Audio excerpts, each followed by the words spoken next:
каких сферах наблюдается наибольший долг по заработной плате перед работниками в Якутии? В каких случаях работодатель несет уголовную ответственность за невыплату зарплаты?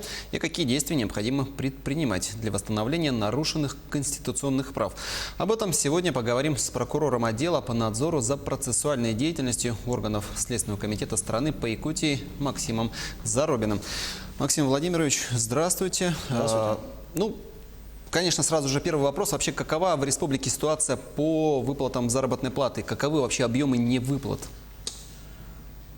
Заработная плата является основным источником доходов трудящегося населения и главным фактором обеспечения благосостояния граждан.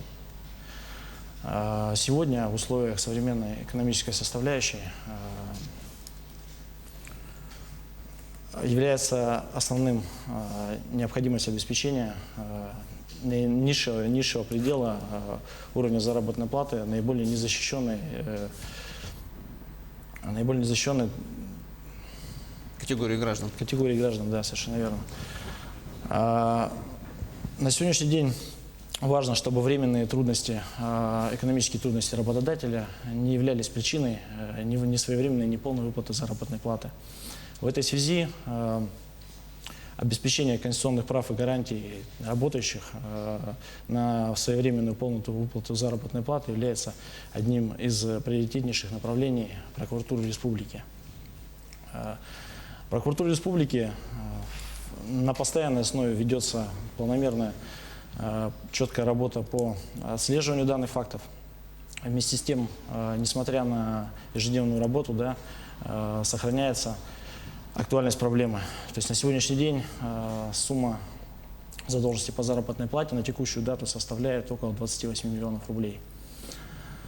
Вот. А какие-то данные есть по сравнению с прошлыми годами? Эта сумма растет, уменьшается? Да, на сегодняшний день сумма задолженности больше, чем в прошлом году. В качестве примеров можно привести цифры возбужденных уголовных дел. Да, то есть на сегодняшний день по территории республики в 2012 году проведено около 41 проверка сообщений о преступлении, из которых возбуждено 9 уголовных дел. Это больше, чем в прошлом году. Вот. А на сегодняшний день 251, то есть вот эта сумма задолженности по заработной плате, она формируется из задолженности перед 251 гражданином, работником республики. Да? То есть сами представляете, сколько у нас работающего населения на сегодняшний день вынуждены сталкиваться с такой проблемой. Да? То есть каждый на сегодняшний день закредитован, имеет какие-то определенные социальные проблемы, да? То есть, которые необходимо решать и возможно решить только при помощи заработной платы. Ну а в каких вообще сферах наибольший объем невыплат? Где чаще всего не платят? Ну, это экономический сектор, естественно, то есть частные предприятия. Вот.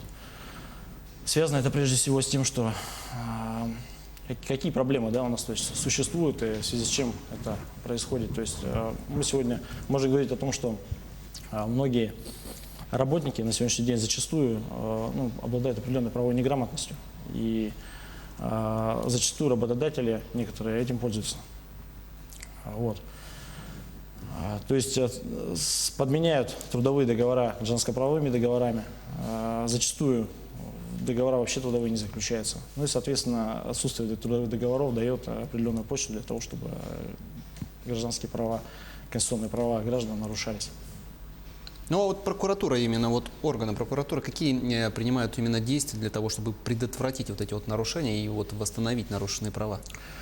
Ну вот хотелось бы отметить, да, что на сегодняшний день львиная доля выявленных нарушений в области невыплаты заработной платы, вообще нарушений трудовых прав граждан, она выявляется в рамках работы прокуратуры и взаимодействия с другими контрольными надзорными органами. К сожалению, работающее население, да, чьи права нарушаются, неохотно самостоятельно обращается в правоохранительные органы, надзорные органы, что, конечно, существенно увеличивает латентность данных правонарушений. Вот. Прокуратура наладила межведомственное взаимодействие, то есть на постоянной основе с сотрудниками прокуратуры осуществляется взаимодействие с другими органами государственной власти. выявляются факты и проводятся проверки сообщений о преступлениях. В случае при наличии тому основания расследуются уголовные дела.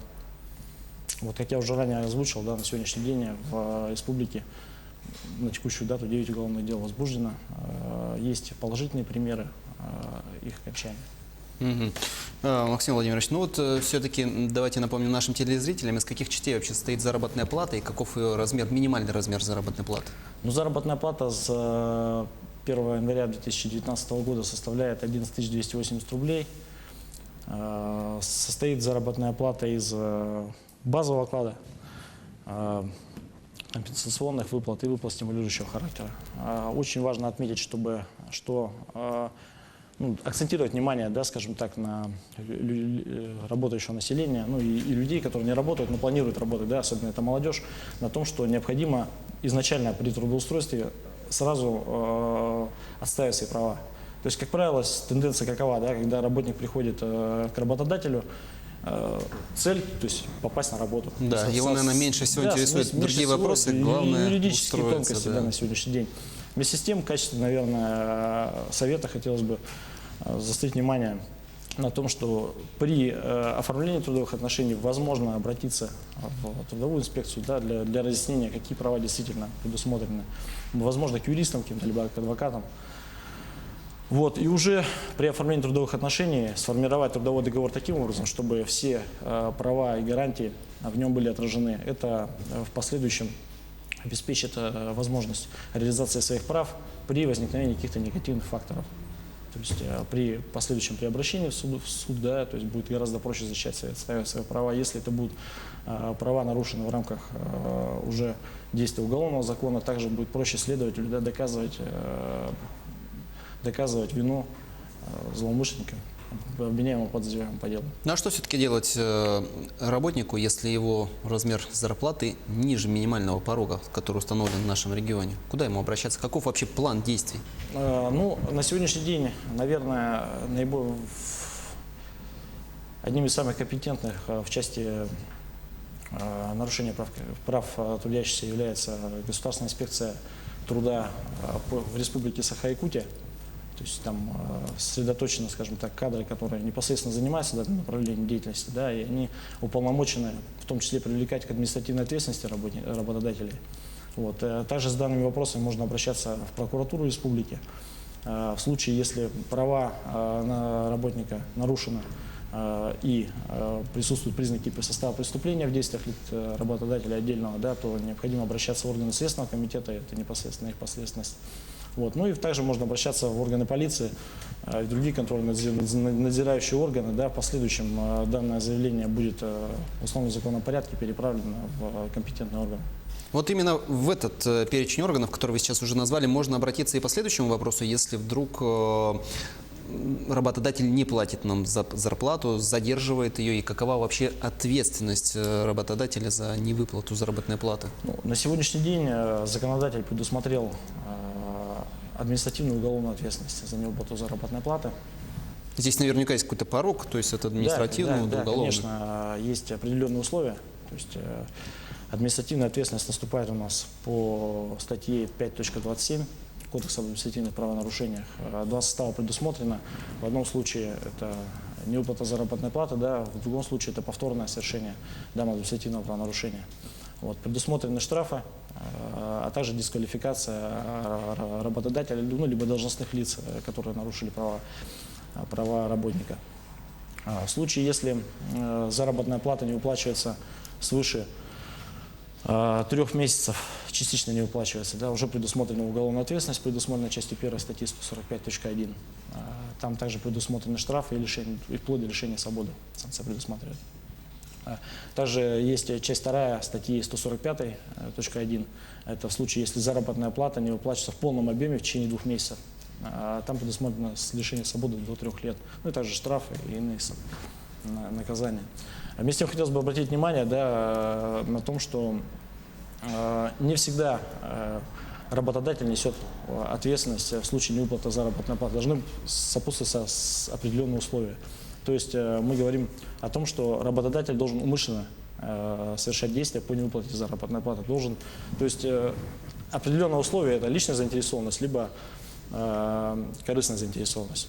То есть либо денежные средства, которые необходимо было пустить на выплату заработной платы, идут ну, там, на оплату каких-то интересов самого работодателя, либо на деятельность предприятия, но должны были пойти на оплату труда работников, да, то это, безусловно, уже уголовная ответственность. Ну вот чтобы огородить себя вот тут от уголовной ответственности, это вопрос в защиту, наверное, руководителей, да, вот какие ему действия нужно вот предпринять? Вот от него не зависит, вот у него на предприятии нет денег, но долг растет и растет, что ему сделать, чтобы в отношении него не было возбуждено уголовное дело? Ну, поясню, да, вот уже ранее сказал, что в данный состав данное преступление может быть совершено только с прямым умыслом. Соответственно, если на предприятии отсутствует финансовая возможность выплаты заработной платы, да, и тому присутствуют определенные объективные, не субъективные, а объективные причины, то в данном случае не будет образовывать действия работодателя в состав преступления. Ну а вообще, насколько часто граждане обращаются в правоохранительные органы, в частности в прокуратуру, например, как раз-таки с заявлениями о невыплате заработной платы, или, может быть, с какими-то иными вопросами, связанными как раз-таки с размером заработной платы? Ну, по размеру заработной платы не часто обращаются, да, наверное, зачастую это вопросы, связанные с невыплатой заработной платы. Вот. К сожалению, не часто обращаются в правоохранительные органы, в надзорные органы. Хотелось бы, чтобы были более сознательными гражданами. Хотелось бы обратить внимание на то, что, как мне кажется, многие работники, да, боятся лишиться работы. То есть надеются на то, что все-таки в будущем заработная плата будет выплачена, ждут, как говорится, да, и боятся каких-то санкций со стороны работодателя в последующем. Вместе с тем хотелось бы акцентировать внимание на том, что сейчас работа, допустим, тоже государственной инспекции труда ориентирована на то, чтобы информация об обратившихся не стала известным работодателю. То есть проверка проводится таким образом. Поэтому не стоит бояться того, что обращаться обеспечивая, скажем так, свои права. Да? Кроме того, в рамках уголовного судопроизводства, в случае, если действительно уже совершено преступление, да, в отношении конкретного работника, либо группы работников, могут быть применены при определенных условиях меры безопасности. Что это такое? Да? Это определенные процессуальные действия и следственные действия проводятся следователем. При этом анкетные данные, которые отражаются в протоколах следственных процессуальных действий, они засекречиваются, то есть информация предоставляется та, которую не может идентифицировать работодатель, то есть обвиняемый, подозреваемый в ходе уже ознакомления с материалами дела. Ну, это важная и достаточно такая интересная информация. Да, Максим Владимирович, большое спасибо вам за участие в нашей передаче. Я думаю, что самое главное, наши телезрители услышали, и думаю, что если у них какие-то вопросы будут возникать, они будут обращаться и обязательно и в Государственную инспекцию труда, и в прокуратуру, если до этого дойдет.